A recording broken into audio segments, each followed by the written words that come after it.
Hey guys, welcome to Freshers Camp. So we are back with another video for verbal preparation today, and today's topic is modifiers. So this is also one of the most important topics because in sentence correction it is mostly used. Well, before moving on to the topic, let me tell you about our channel.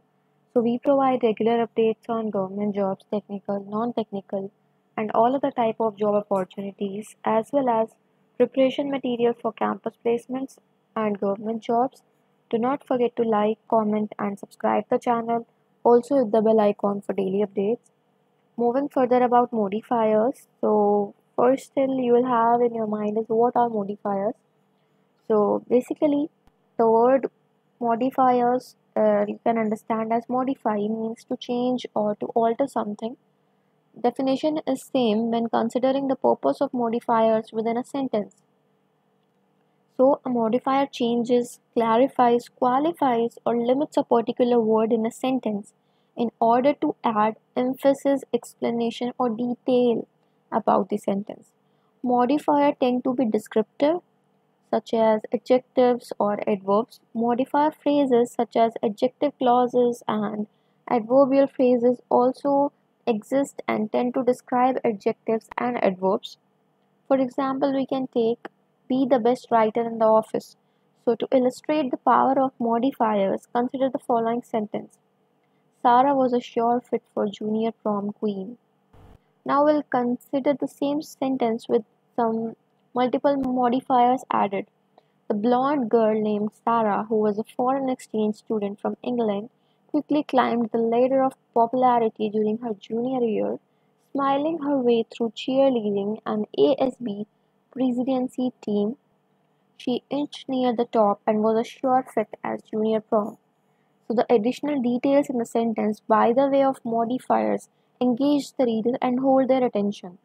So like most writing and reading technique, modifiers can be brilliant when used correctly and effectively. On the other hand, if a modifier is used incorrectly, the meaning of the sentence can become distorted or blurred. This is true with dangling modifiers and other problematic modifiers. So now we'll see what are misplaced modifiers. One of the most common problems is where to place them.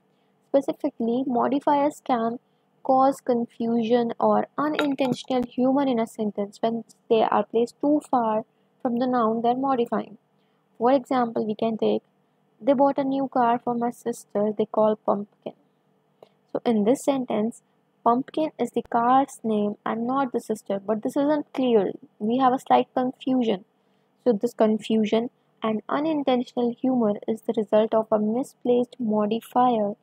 To correct this error, we have to move the modifier closer to the noun so that it can be like they bought a car they call Pumpkin for my sister. Limiting modifiers. So limiting modifiers such as only and always enforce restrictions on the subject, noun, pronoun, they immediately precede. The following is a list of common limiting modifiers, for example, just, almost, hardly, at first, simply. So if a limiting modifier does not precede the subject or noun, the meaning of an entire sentence can change. So we'll see a few examples. Only Jessica wants pizza. So this sentence implies that Jessica is the only person who wants pizza. Jessica wants pizza only. And in this statement, the statement implies that Jessica wants pizza and nothing else. So the best way to ensure that a limited modifier is used right in a sentence is to consider that the meaning that is to be conveyed and ensure that the subject or noun associated with that meaning is placed as close as possible to the limited modifier. And this is all about modifiers. So do not forget to like, comment and subscribe the channel. Also hit the bell icon for daily updates. And thank you.